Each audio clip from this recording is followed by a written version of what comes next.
शुरू कर दीजिए। चलो देखिए, आप सभी को विदित है कि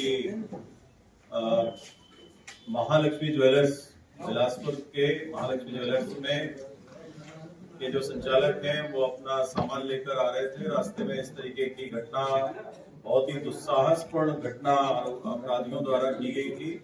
उन पे हथौड़े से वार करके और कट्टे को भी चलाया गया था, उसका भी प्रयास किया गया था और उन्हीं की कार में रखे हुए सारे ज्वेलरी सब लेके भाग गए थे वहां से। और पुलिस ने अपनी प्रोफेशनल अप्रोच दिखाते हुए इन अपराधियों का पीछा किया, वो सब आपको पता ही है। और इसके बाद आजमगढ़ में जाकर मिर्जापुर उत्तर प्रदेश में जाकर इनकी गिरफ्तारी की गई है। और मिर्जापुर पुलिस की बहुत ही मैं सराहना करता हूं कि मिर्जापुर पुलिस ने इसमें बिलासपुर पुलिस की काफी मदद की और हम लोग इस बड़े केस का पर्दाफाश कर पाए। लेकिन सिर्फ इतना ही नहीं है, इस केस में और भी बहुत से अपराध सम्मिलित पाए गए हैं।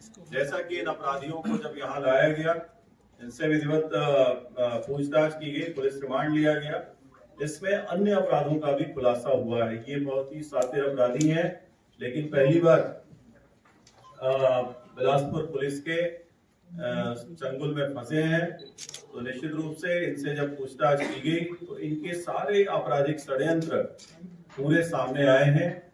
इसमें इन अपराधियों के माध्यम से ये पता चला है कि एक विनोद प्रजापति जो विजय लांबा और गगनदीप और एक और था, दो लोग और अंदर जो फरार हैं।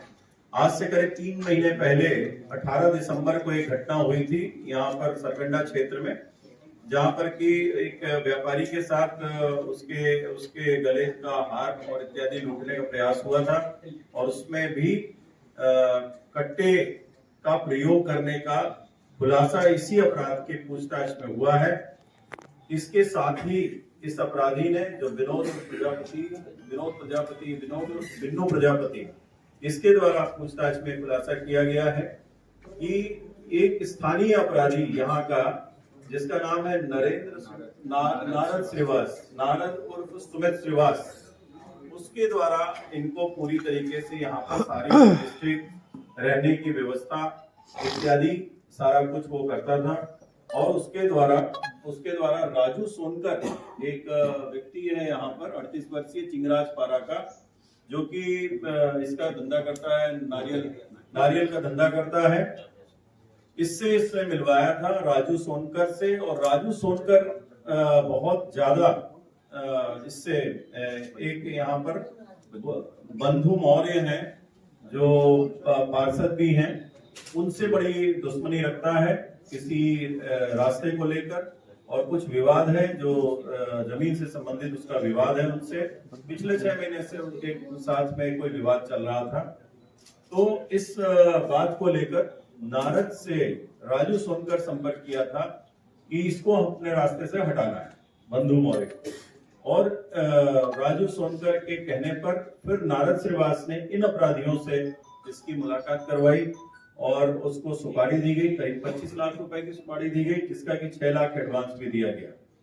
इसी सुपारी को लेकर संभवतः 13 सबसे पहले जो प्रयास यही किया गया था कि बंधु मौर्य के ऊपर अटैक करके और उसके साथ उसकी हत्या की जाए, और जिसमें उसका 25 लाख रुपए मिले, और इसके बाद और भी 1-2 लूट की घटना अंजाम देकर यहाँ से फरार हुआ जाए।